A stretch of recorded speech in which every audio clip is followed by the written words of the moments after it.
What if the key to finding your forever partner isn't about swiping harder or settling for nice, but about finally elevating the relationship you have with yourself?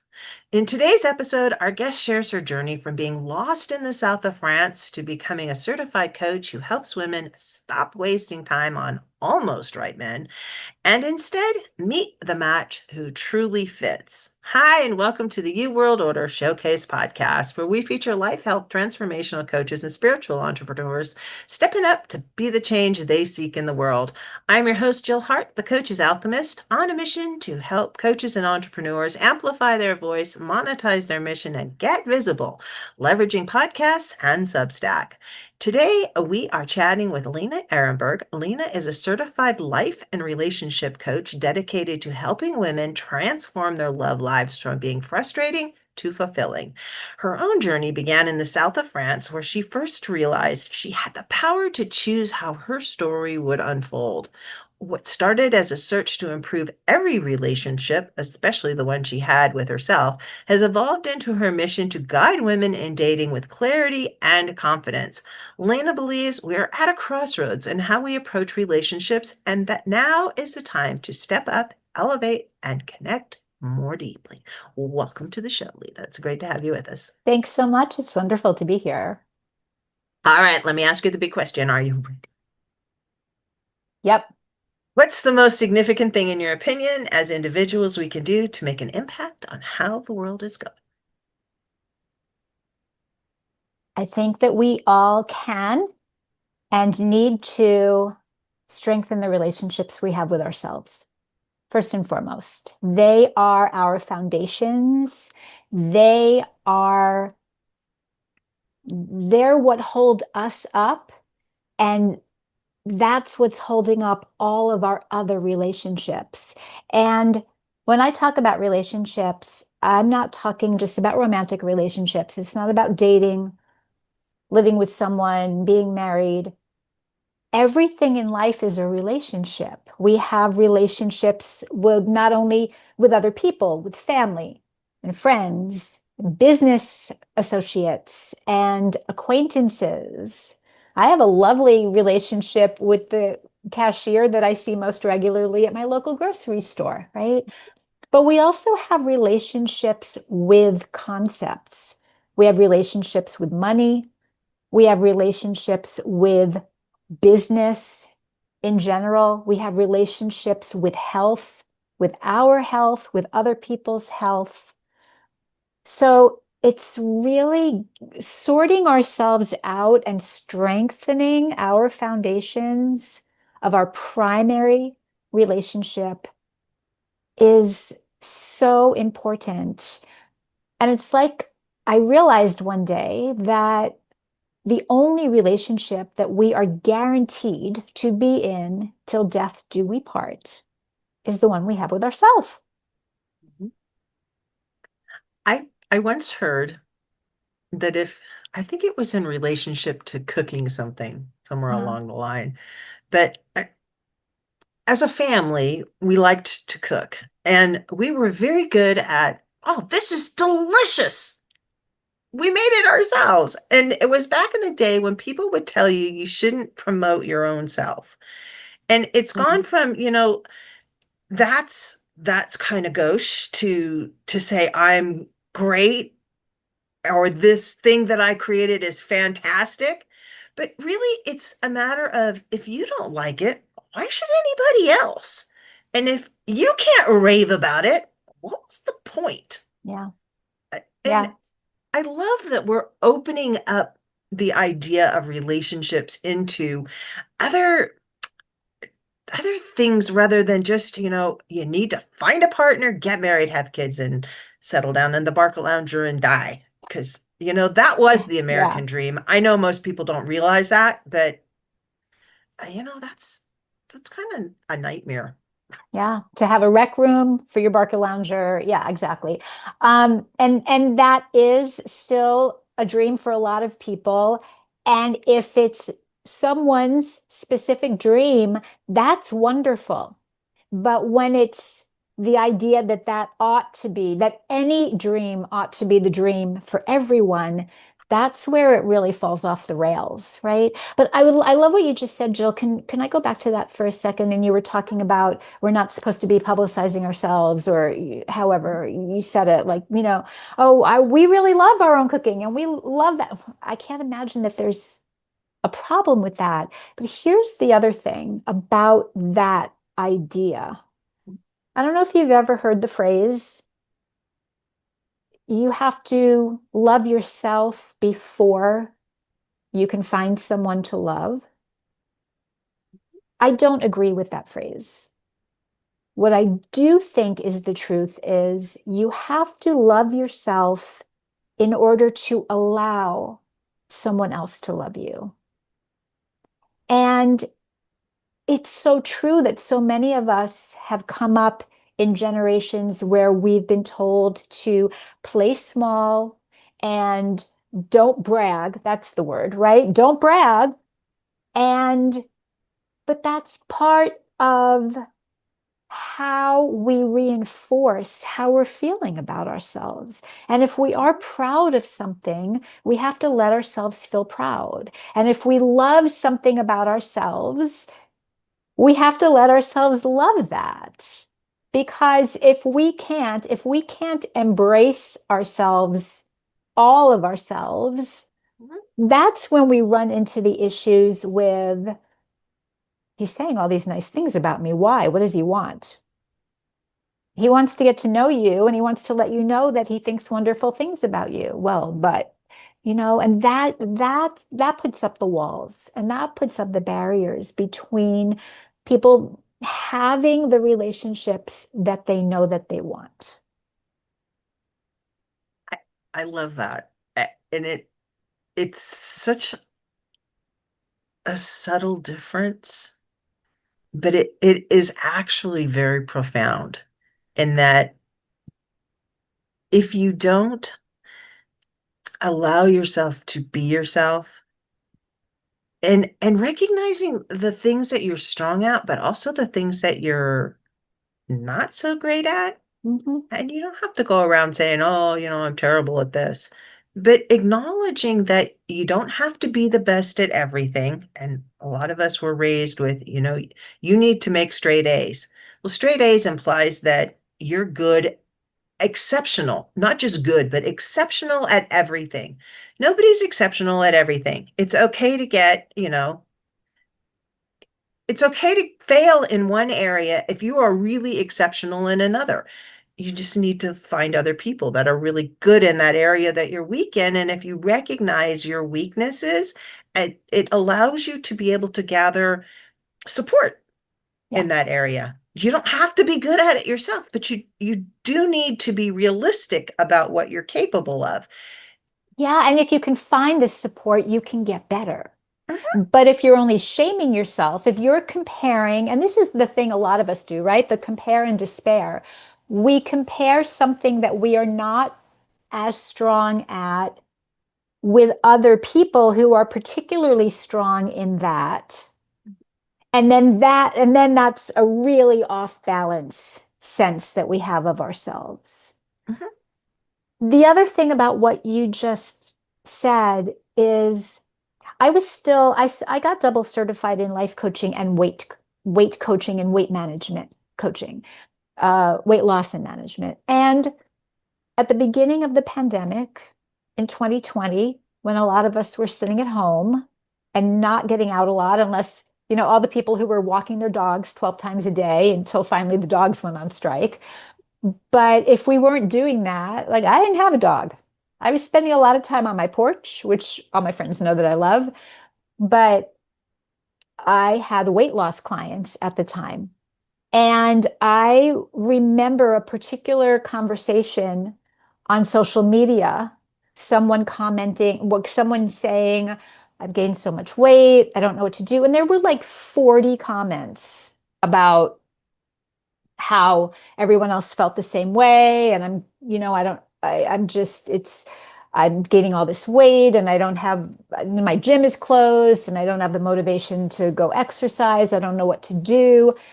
And I kind of came in and I didn't brag, but I said, Um, well, I'm finding that I do have some other options for, the ways that I can keep myself in balance, and I'm not gaining weight, and I'm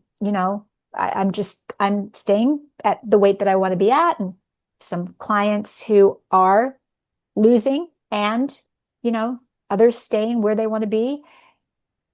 Crickets, crickets, no response. And I'm saying that because it seems to be a thing about we're much more open and accepting of talking about what's not going the way we'd like it to be going, rather than, maybe at least in that um, circumstance. But it happens a lot. It happens a lot. It happens a lot around dating too, that, um, you know, and it's something that you have to be so mindful of. We talk about, we talked about that a little bit about what are we thinking? And we have to be so mindful of what conversations are we being drawn into, because it's so easy to just slip into that. And I do the same thing, that I can just be chatting. It just feels like I'm chatting and I want to be, in the conversation with everyone else. And all of a sudden I'll stop and I'll realize this is this is getting a little heavy and negative for me. And I don't want, because I don't feel heavy and negative around dating. I don't feel heavy and negative around weight or money or health, or, I really, and I work on that. And that's something that I work on and meditate and pray about. And I have my practice, and we all can have a practice that will let us elevate. And I really strongly believe, and I'm going to ask you if you do too, I really strongly believe that when each one of us elevates our own thought, we're helping to lift world thought. What do you think about that? I totally agree. And I think this is a perfect spot for you to tell your story about the south of France, because in that story is a golden nugget that will change lives. So just, I'm going to let you tell your story and then Okay. we'll talk about that. So I was facing a big birthday, and in my world, a big birthday is any number that ends with an O. And I had an O coming up, as in O. And I decided that I wanted something new and something fresh. I didn't want to be celebrated. I was not dating anyone at the time. I didn't want to be alone in my city on my birthday. And so I said, okay, what do I want to do? What would be exciting and fun for me?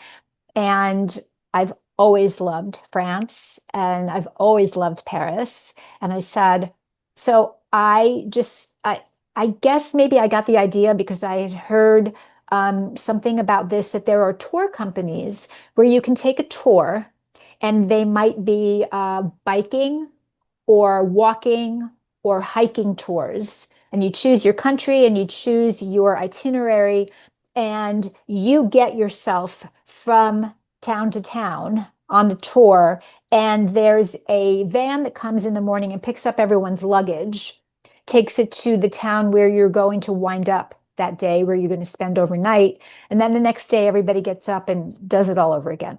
So I signed up for what I thought was a walking tour in the south of France. I chose the itinerary that had the smallest villages. My goodness, I was in some villages that didn't even have a shop. There was one village that had an inn and a restaurant, and they had a post office in that village. And you literally had to go to the next village to do your grocery shopping. So I also thought that I was signing up for this walking tour through the lavender fields that grow in the flatland.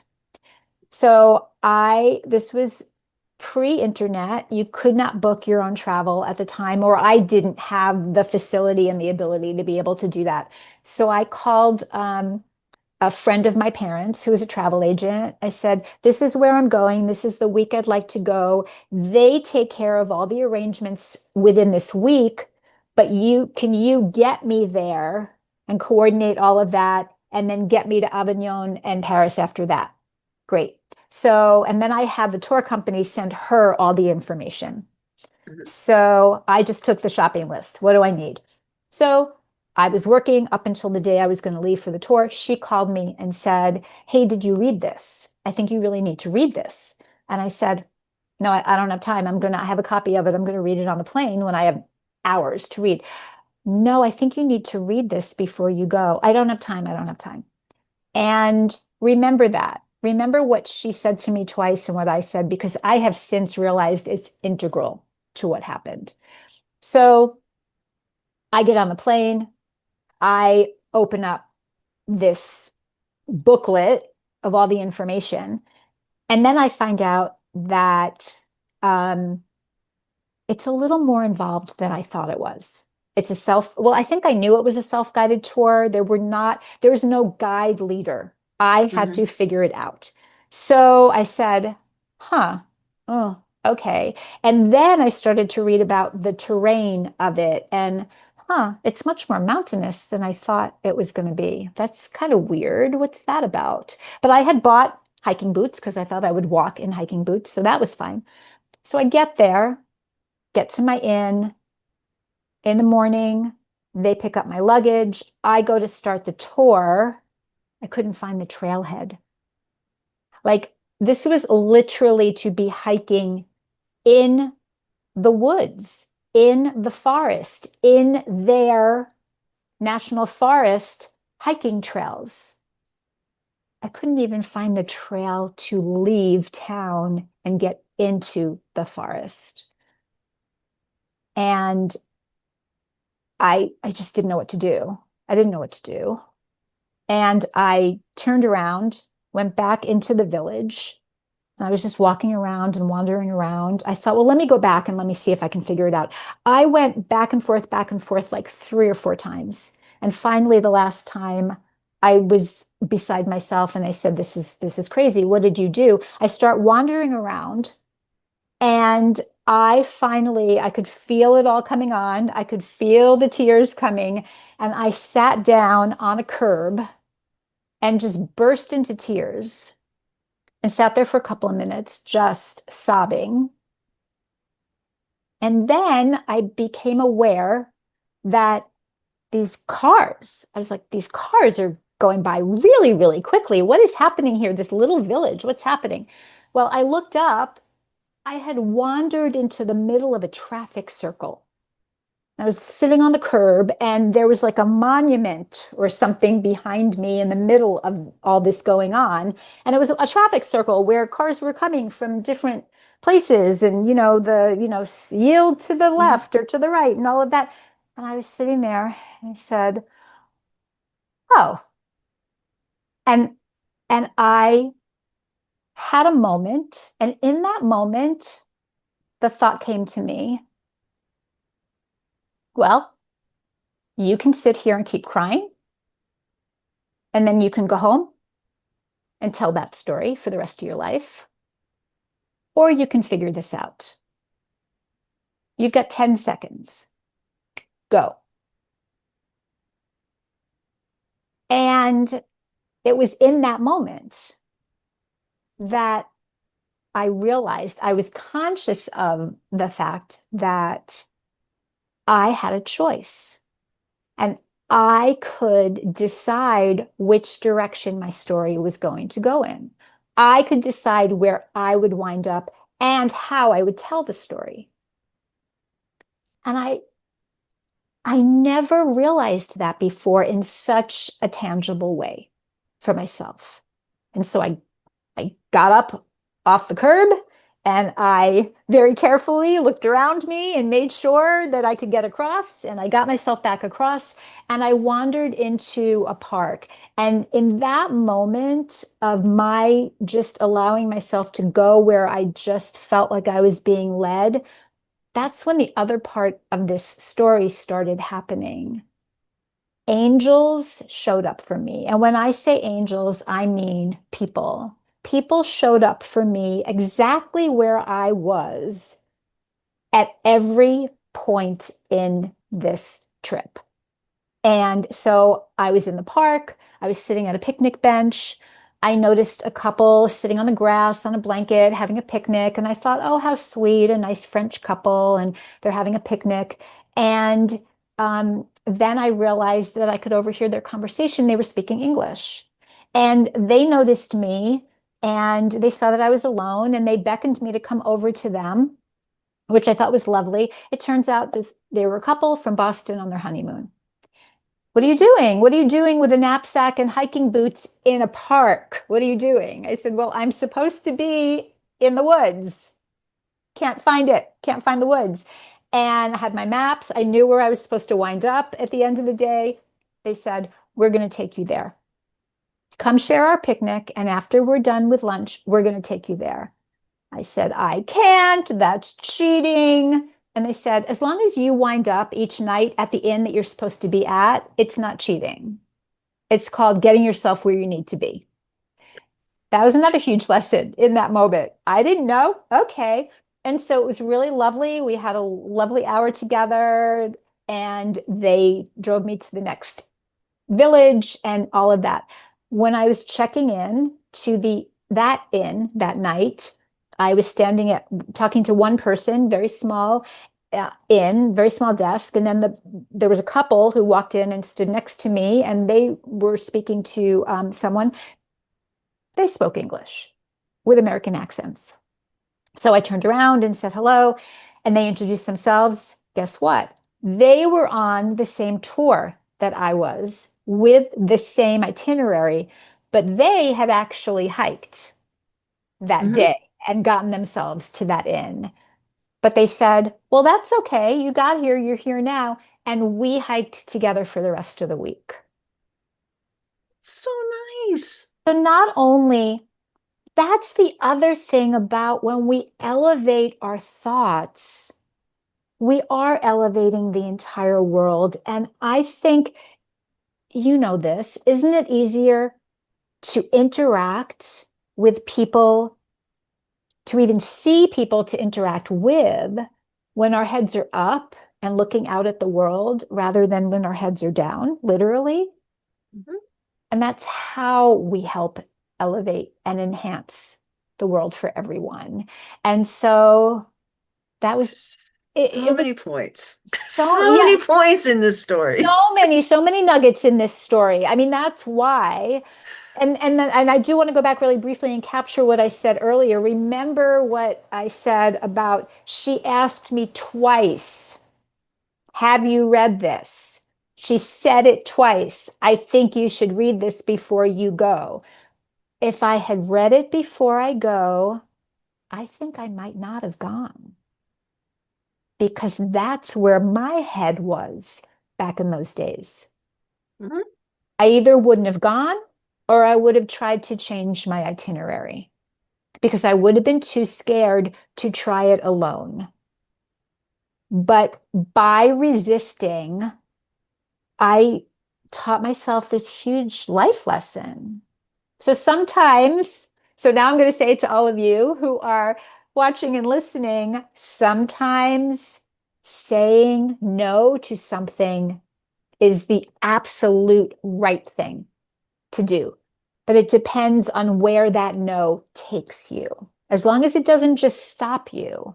If saying no to one thing enables you to say yes to something else, that's the no you really want to notice. It, there's all these pieces about being present and allowing things to happen. I don't know about you, but I'm the kind of person I like to control stuff. I don't like surprises Yeah. all that much because I'm basically a lazy person. I want to do things the easiest way possible. And if I'm looking at something and it's going to be a lot of work, I'm like, nah, that doesn't sound like fun to me. Yeah. And often it can be fun if I can just go in the moment and let it flow rather than trying to plan all the things so I can do the least amount of work involved. That, that's true confession. Yeah. Well, I don't, I think it's human nature. I think it's human nature to conserve energy. Mhm. I really do. And so it's not a bad thing. It has served me well. And going back to the knowing where you have shortfalls in your personality or in your capabilities, I recognize that. And so I don't try to plan long-term things. And I like to do things kind of spur the moment because then I can allow it to unfold as it's supposed to unfold rather than having, I have to do all of these things. Because you couldn't find the entry to the trailhead, you missed a piece of that experience, but you had another experience that Yeah. was even more more in line with what you went there for because you didn't want to be alone that to celebrate this big birthday. Exactly. And it Really good point. allowed you the opportunity to interact with and meet new people, to expand your horizons. People are often gifts that you get in life. They may just like be there for a moment, but that moment is like it's it's encapsulated in its own little container of this story. Yeah. And uh, where a lot of other people were in that park that day. I'm sure they passing by saw this couple. They don't know that couple's story for that moment in time, Yeah. but you do. You got the ride to the next village, and you had a Yeah. lunch and an experience that Yeah. everybody else that walked on that trail didn't get. Exactly. If I had just been someone who had that information already and, put on my hiking boots in the morning and got there and said, oh, okay, oh, it's over there, and then just went, I would have had that experience, but it's kind of a more typical experience. So what would have been? Thank you, though, because you just said something that made me realize something I have never realized before, which is I didn't want to be alone on my birthday. I had such wonderful, nurturing experiences of two couples, right? And they just were both, all of them, so embracing of me. And so I think that shoots a hole in other stories that people might have. And I had when I was younger, don't want to be a fifth wheel, or a third wheel, whatever that is. I don't want it to be just me with a couple. But it didn't even occur to me. Those were the angels that were sent to guide me. And they were all lovely. They were really lovely. And the bonus is I probably could do that today because by the end of the week, watching that couple and learning from them, I became really proficient and I started to learn how to read the map against how to read the trail and how to read the markings. And by the end of the week, I noticed a couple of things. I found a couple of shortcuts that they didn't see. So yeah, it was just all around. It was truly, truly transformational experience. And it's not just your experience because they are telling the story too. Yeah, And about this woman that we met on our anniversary or when we first got married or on this trip that we took. And yeah, those reverberate on the other side too. It's not, we never do anything with others that is just solely our personal experience. yeah. It's a shared experience and it goes out and I really wish that I could meet these people and hear their side of the story because this is very moving. Oh, Excuse me thank you while I so wipe my much. tears. Oh, and there's another element of that too. And I love that we're broadening out the conversation and we're talking about people in general, Yeah, right? We're not just talking about women or men, or we're not yeah, siloing. This is just like, really about talking to all of us humans. And the other thing you just mentioned, you like to be spontaneous and, sometimes do things on the spur of the moment. So do I. So let's remember also, for me, this trip was planned in, I don't even know if it was 6 weeks, maybe 4 weeks. Like I decided I need to get out of town. Let's go do something. The couple who I hiked with, mm-hmm, he was the planner. He was the trip planner in their family. uh-huh. That trip was being planned for a year. Wow.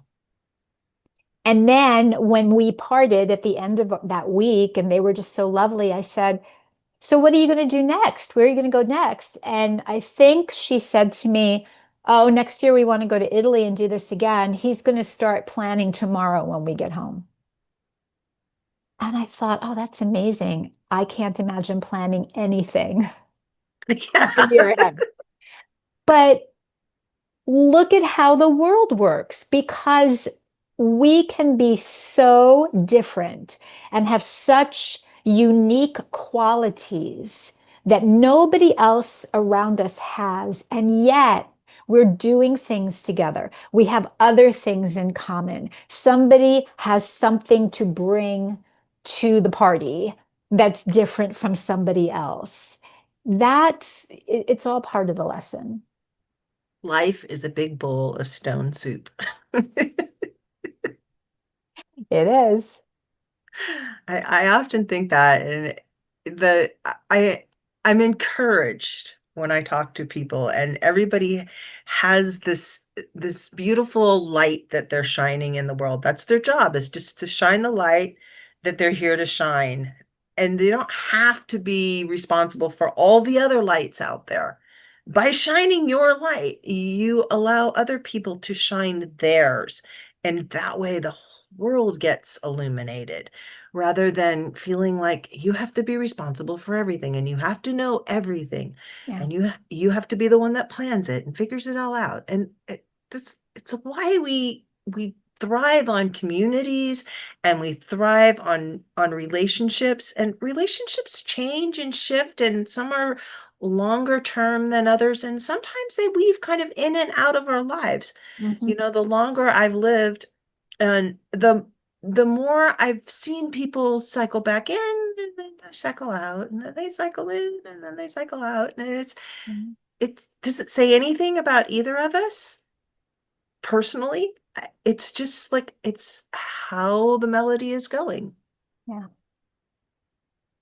So I know you coach people Hmm. on relationships specifically, like all kinds of relationships. I think, Dating, yeah, dating relationships, and some people want to be married, and some people want a commitment, but not necessarily marriage.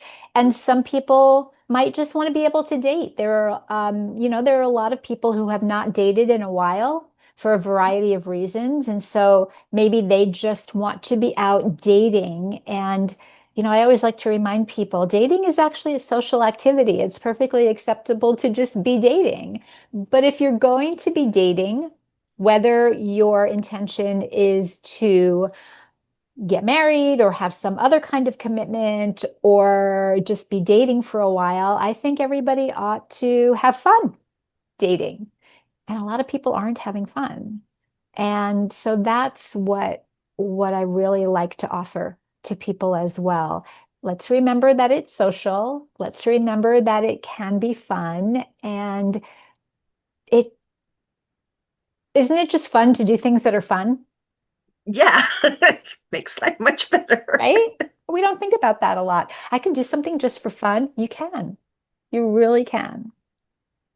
I've started going out on Thursdays with my grandson, one of my grandsons.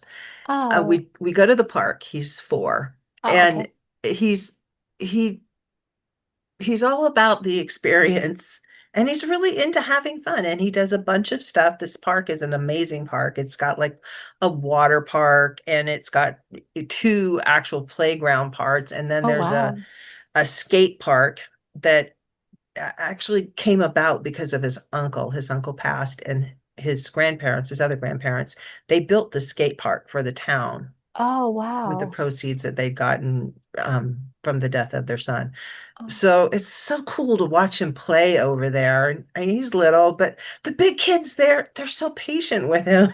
oh, that's so nice. And when he's a big kid, he'll be using the skate park. That's Yeah, amazing. yeah. And he'll be kind to the other little kids that come along. Because it's modeling behavior, but it's the experience of having fun. And he's all about, little kids are all about having fun. If Yeah, this isn't fun anymore, we're gonna go over to the other park and have some fun over there. exactly. And then you cry when it's time to leave because you were having so much fun. Yeah. Yep. So and it's okay to cry. If you're having a really good time and it has to end, it's okay to cry if you It's do. very okay. Giving you It's very permission. okay to cry, but it's not okay to be crying because you're having such a difficult time dating.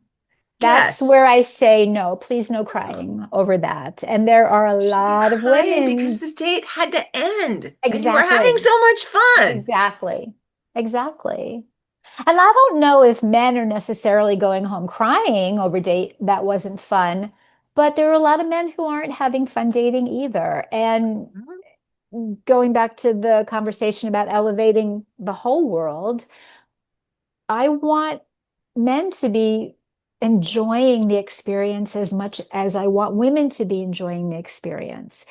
And my clients and I, we talk about that a lot too, because it's not just about I'm there for them and they ought to have something. And, no, it's like, let's let's help men have as positive an experience of dating as we do. I remember at a time when I was dating online, and so I was meeting a lot of people and going out on a lot of first and second dates, that men would thank me. Like I would, if a man asked me out a second or a third time, whatever it was, and I Mhm. had realized that this was not someone who I would choose to see, much past that, I would always say, I'm it's been really lovely getting to know you and to meet you, and I think you're a very nice man. I'm just not feeling the connection that I'd like to feel with a partner. And so, thank you, but no thank you. I got thanked so many times for saying that. I got thanked. I can't even tell you, men would say, "Oh, thank you for being honest. I really appreciate your honesty." And I, it just didn't seem like it was so outrageous what I was saying. Do you know what I mean? Like, it just seemed very natural and normal and a kind thing to say. And so there's always a way to be elevating everyone's experience of something that you're involved in. And so that's what I how I coach my clients as well. It's recognizing what's working and what isn't working in relationships too. And while you're talking specifically about dating, this can go to jobs, it can go to clients. Hmm. Not everybody is for everyone.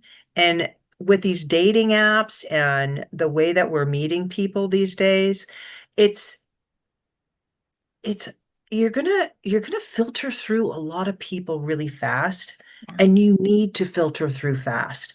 You need to be able to say, I'm feeling it, I'm not feeling it, and feel okay about owning your emotions and owning your feelings about the relationship, whether it can go forward or not. And I,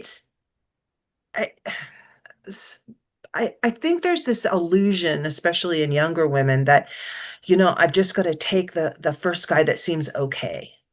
And and older women can do this too when they get back in the dating world. It's scary. And Hmm. you know, they used to joke about old not wanting to date older women because they had so much baggage. Men have a lot of baggage too. Yeah. and you have more stories that you've told yourself up to that point, Yeah, and they're not always good stories that we tell ourselves. And you right, need to find people that are okay with some of your stories and can call bullshit on some of them, but it's it's great to be able to be honest with the people that you're encountering and to allow them to have a positive experience and go away from the experience happy with it rather than dragging it on. We used to call it stringing people along, knowing that it was not going to go anywhere on your end, but they might start to develop feelings because they think that this could possibly result in something that they want out of the relationship. right. It's, yeah, Well, don't think there's this is that, just but also there's something else, actually. Um, I like to attribute positive intentions to people. I really do. I know that there are a lot of people in the world who do not have good intentions, but I like to attribute good intentions and give people the benefit of the doubt. And there are people who consciously or knowingly might be stringing someone along.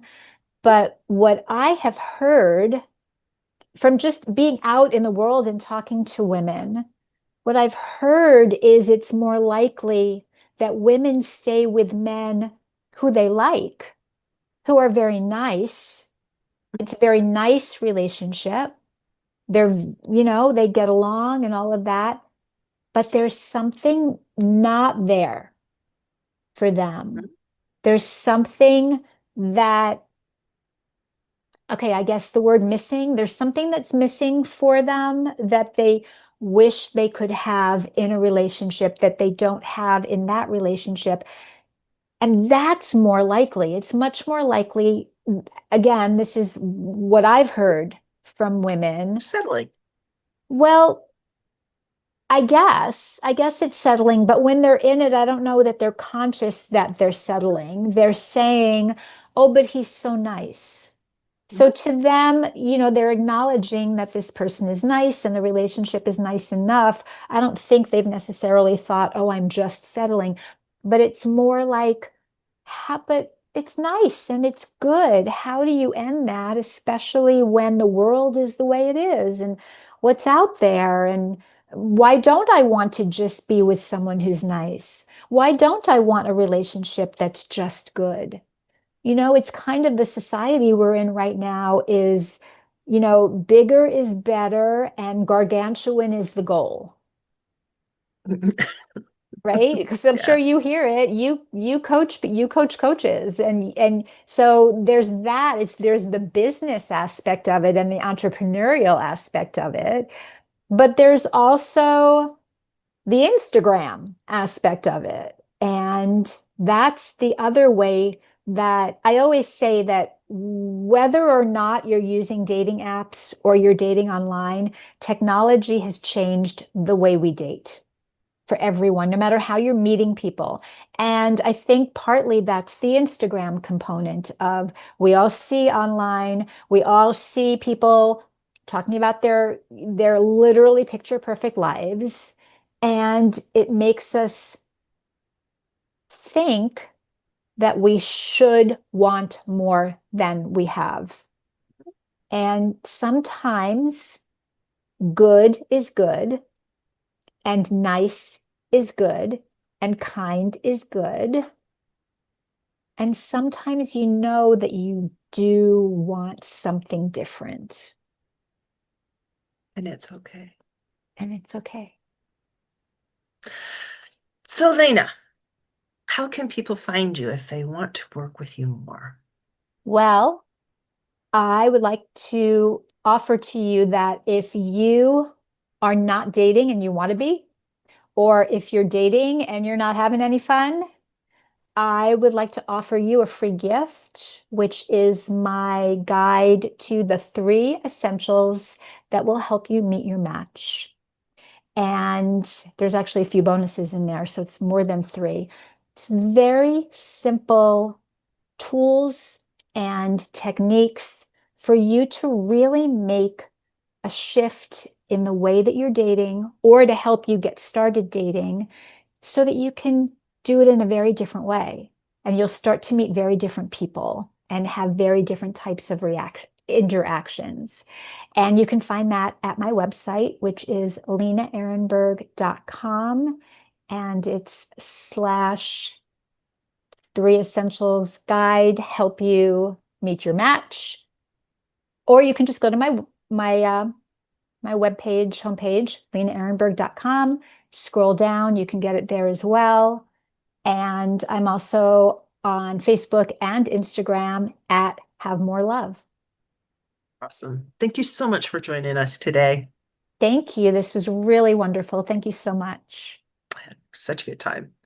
So to learn more about Lena and to get her free guide, the guide to 3 essentials that will help you meet your right match, please visit lenaehrenberg.com/guide to the word TO meet your right match. And I will be sure to put those links in the show notes below. Thank you for tuning in with us today. If you have a podcast or you're interested in starting one to get your message in front of our huge and active audience, be sure to reach out to us at support@heartlifecoach.com. We love to help spiritual entrepreneurs and coaches amplify their voice and monetize their mission and offer a variety of ways to do this on Substack.